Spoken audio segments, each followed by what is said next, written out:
श्री कृष्ण भगवान ने अर्जुन से कहा कि कर्म किए जा, फल की इच्छा मत कर। लेकिन ये कलयुग है, ये कोई त्रेता युग नहीं है कि कर्म किए जाएंगे और फल की इच्छा ना करेंगे, फल भगवान दे ही देगा। हाँ बिल्कुल, भगवान फल देगा, लेकिन उसकी इच्छाएं तो जरूर मन में आएगी। इच्छाएं मन में नहीं है तो आज के युग में वह इंसान नहीं हो सकता, वह तो एक देवता ही होगा। इच्छाएं जरूर मन में आती है। आपके लिए फरवरी महीना क्या लेकर के आएगा, इस वीडियो में हम चर्चा करेंगे। सर्वप्रथम हम पहले यहाँ पे देखेंगे ग्रह कौन कौन से परिवर्तन कर रहे हैं और उसके बाद में उनके प्रभाव भी क्या क्या आ रहे हैं, साथ का साथ देखते हुए चलेंगे। सर, सबसे पहला जो परिवर्तन होना है वह बुध ग्रह का होना है, और बुध ग्रह का 2 बार परिवर्तन होगा। 2 बार बुध ग्रह इस महीने में अपने हाउसेस चेंज करेंगे। सबसे पहला परिवर्तन जो होगा बुध ग्रह का वह होगा 1 तारीख को।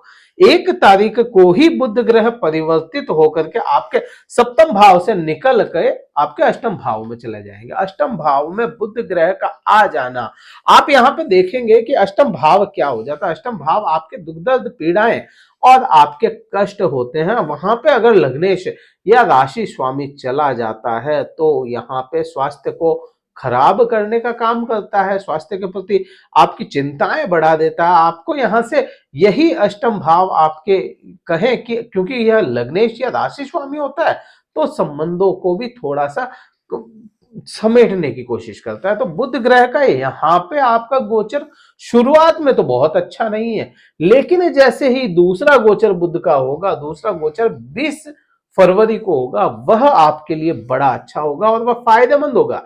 20 फरवरी तक तो आपको यहाँ पे शुरुआत से लेकर के 20 तारीख तक 20 फरवरी तक आपको यहाँ पे परेशान करेगा। स्वास्थ्य को लेकर के, स्वास्थ्य के प्रति चिंताएं बढ़ा देगा, आपका इम्यूनिटी सिस्टम कमजोर कर दे। आपके यहाँ पे बात करें कम्युनिकेशन की जो बात हो, आपके बोलने में परेशानियां, मुंह में छाले, इस टाइप की कुछ चीजें, दांत में दर्द वगैरह आपके आ सकता है। लेकिन उसके बाद में 20 तारीख के बाद में भाग्य में बढ़ोतरी यह करवाता हुआ नजर आएगा। आपके गुरुओं के साथ में, आपके पिता के साथ में संबंध अच्छा करता हुआ नजर आएगा और भाग्य से कई सारी चीजें आपको यहाँ पे बुध दिलाता हुआ नजर आएगा। अगला परिवर्तन जो हो रहा है वह 5 तारीख को हो रहा है।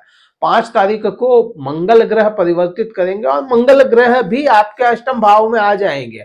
अब यहाँ पे आप देखें या समझें इस चीज को कि मंगल ग्रह आपके मिथुन राशि के लिए बहुत ज्यादा अच्छे ग्रह नहीं है, क्योंकि छठे भाव के स्वामी होते हैं, क्योंकि वह लाभ भाव के भी स्वामी होते हैं। और मंगल ग्रह मकर राशि में आ रहे हैं। मकर राशि में मंगल ग्रह उच्च के होते हैं, अपने उच्चतम प्रभाव के होते हैं। अगर आपकी जन्म कुंडली में भी मंगल आपके मित्र ग्रह नहीं है तो फिर प्रॉब्लम, अदरवाइज यह फायदा दिलाने का काम करेगा, आपको जॉब में फायदा दिलाने का काम करेगा, आपको यहाँ पे शत्रुओं से रक्षा करेगा, गुप्त शत्रुओं पे पकड़ बनाएगा अगर कुंडली में अच्छे होते हैं मंगल। अदरवाइज यह सारे ही प्रभाव कम होते हुए दिखेंगे। आपको यहाँ पे लाभ भी दिलाने का काम करेगा मंगल। स्वास्थ्य चाहे कमजोर हो, लेकिन फायदा लाभ यह दिलाने का काम करेगा, शर्त वही कुंडली में अच्छी पोजीशन में हो। अदरवाइज फिर मंगल आपको पेन दिलाने का काम करेगा। बात अगला परिवर्तन जो होगा उसकी अगर करें, अगला परिवर्तन 11 तारीख को हो रहा है। 11 फरवरी को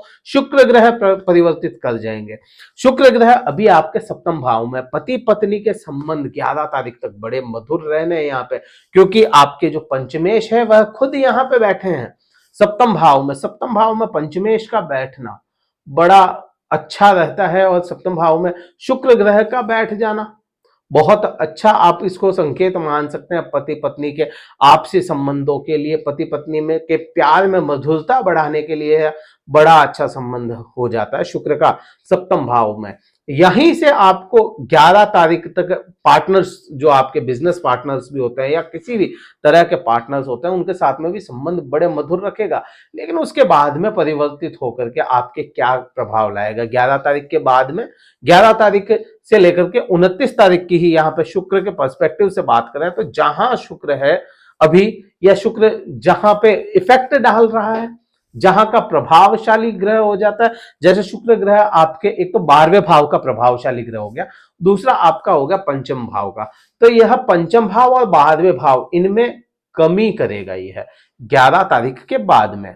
11 तारीख से पहले तो कोई परेशानी नहीं है, लेकिन उसके बाद में पीछे के जो 18 दिन बचेंगे उसमें यह आपके प्रेम संबंधों में कमी करवाएगा।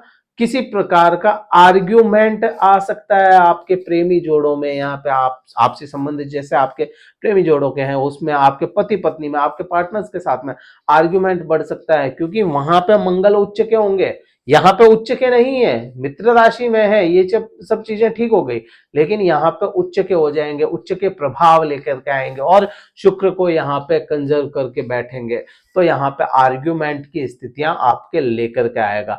और यहीं से अगर बात करें तो आपकी जो वाणी में मधुरता थी उसको थोड़ा सा कमजोर करने का काम करेंगे। मंगल का उच्चतम स्तर होगा तो वह आपके वाणी में अग्रेशन लेकर के आएगा। फरवरी की शुरुआत बड़ी अच्छी होनी है, लेकिन अंत जाते जाते थोड़ा सा कमजोर हो सकता है। बात यहां पे अगले परिवर्तन की करते हैं, तो वह भी 11 तारीख को ही हो रहा है। शुक्र ग्रह जिस दिन हो रहा है उसी दिन शनि देव भी अस्त हो जाएंगे। शनि देव अस्त हो जाएंगे, जैसे सूर्य नजदीक जाता है किसी भी ग्रह के तो वह अस्त हो जाता है। सूर्य अपने जैसे मकर राशि में अभी चल रहा है, आपके अष्टम भाव में सूर्य है। सूर्य जैसे ही परिवर्तन करेगा उससे 2-3 दिन पहले ही शनिदेव को अपनी चपेट में ले लेगा और अस्त करेगा। शनिदेव भाग्येश है, भाग्येश शनि आपके भाग्य भाव में बैठे हैं और पूरे यहाँ पे पूरे साल, केवल एक महीने नहीं पूरा ही साल यहाँ पे बैठने हैं, तो भाग्य के लिए यह अच्छी चीज हो जाती है। लेकिन यहाँ पे शनिदेव को अस्त कर देना सूर्य के द्वारा आपके भाग्य में थोड़ी सी कमजोरी इस महीने लेकर के आएगा। लेकिन बात वही 20 तारीख को फिर यहाँ पे बुध ग्रह आ जाएंगे और बुध यहाँ पे आपके भाग्य को बूस्ट करने का काम करेंगे। बात करते हैं अगला परिवर्तन कौन सा हो रहा है शनिदेव के बाद में। शनिदेव के बाद में 13 तारीख को सूर्य का परिवर्तन हो रहा है। सूर्य का परिवर्तन समझेंगे कि सूर्य ग्रह आपके क्या हो जाते हैं। सूर्य ग्रह आपके पराक्रम भाव के स्वामी और बिल्कुल सामने आकर के बैठ जाएंगे, बिल्कुल यहाँ पे कुंभ राशि में बैठ जाएंगे। तो यहाँ पे आपके फैसले, आपके भाई बहनों के साथ में संबंध, आपके जो दायरा है, आपके सोसाइटी है, आपके जो फेक लाइफ है, आपकी जो इसको कहें कि आप ऑनलाइन जो लाइफ होती है आपकी फेसबुक वगैरह की, इंस्टाग्राम वगैरह की, इसके अंदर इजाफा करने का काम करेगा, फेक लाइफ को बढ़ाएगा, बूस्ट कर देगा यह सूर्य का परिवर्तन, लेकिन शनि अस्त के साथ में। अगला बात करते हैं दूसरे ग्रह की, तो वह हो जाती है राहु की। बात करें शनि की यहाँ पे बात कर ली, राहु आपके कर्म क्षेत्र में बैठा। कर्म क्षेत्र क्या है? कर्म क्षेत्र आपका बृहस्पति को मिलता है और बृहस्पति के घर में राहु बहुत अच्छे रिजल्ट नहीं दे पाता, ये चीज आपको मुझे सबको पता है।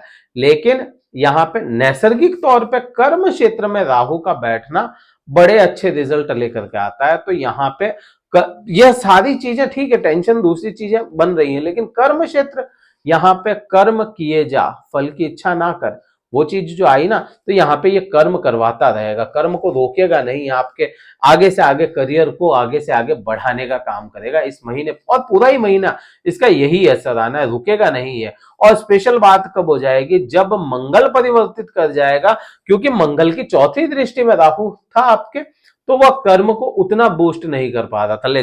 जैसे ही मंगल परिवर्तित हुआ, कर्म को और बूस्ट कर देगा, करियर को और बूस्ट कर देगा, इसको रिफाइन करने की कोशिश करेगा और इसका फल आपको जो है वह बृहस्पति दिलाएगा, क्योंकि बृहस्पति आपके कर्म क्षेत्र और आपके सप्तम भाव के स्वामी होते हैं और वह लाभ भाव में बैठे हैं। तो कर्म क्षेत्र से लाभ दिलाने का काम बृहस्पति का है और आपके सप्तम भाव से लाभ दिलाने का काम भी बृहस्पति का है। और आपके दूसरी कोई भी तरह के लाभ जो होते हैं वह सभी लाभ आपके बृहस्पति खुद दिलाते हुए नजर आएंगे। संतान सुख को अगर बृहस्पति के पर्सपेक्टिव से देखेंगे तो बृहस्पति पूरे ही महीने संतान सुख को बढ़ाने का काम करेंगे। विशेष बात उन विद्यार्थियों के लिए हो जाती है जो अच्छी शिक्षा ग्रहण कर रहे हैं या एक लेवल पे अपनी शिक्षा ग्रहण कर रहे हैं, या इसको कहें कि आप अगर किसी रिसर्च में लगे हैं, कोई ऊंची क्लास की पढ़ाई वगैरह कर रहे हैं आप, तो यहाँ पे आपको काफी अच्छा यहाँ पे ज्ञान मिलने की संभावनाएं बनी हुई है और यह बृहस्पति आपको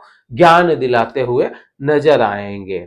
यहाँ पे केतु की अगर बात करें तो इस महीने आपके सुखों में केतु थोड़ी विशेष कमी लेने का काम करेगा। तो इसके लिए आपको यहाँ पे केतु की या इसको कहें कि बुध की आपको आराधना करनी चाहिए, जिससे आपको इस पूरे ही महीने कुछ ना कुछ सपोर्ट मिलता हुआ नजर आएगा। भगवान गणेश का अथर्वशीष पाठ आप करें, आपको बहुत अच्छा रिजल्ट देता हुआ नजर आएगा। इस वीडियो में यही चर्चा थी। वीडियो कहीं अच्छा लगा हो लाइक कीजिएगा, शेयर कीजिएगा, सब्सक्राइब जरूर कीजिएगा चैनल को। इस वीडियो में इतना ही। जय हिंद, वंदे मातरम, भारत माता की जय।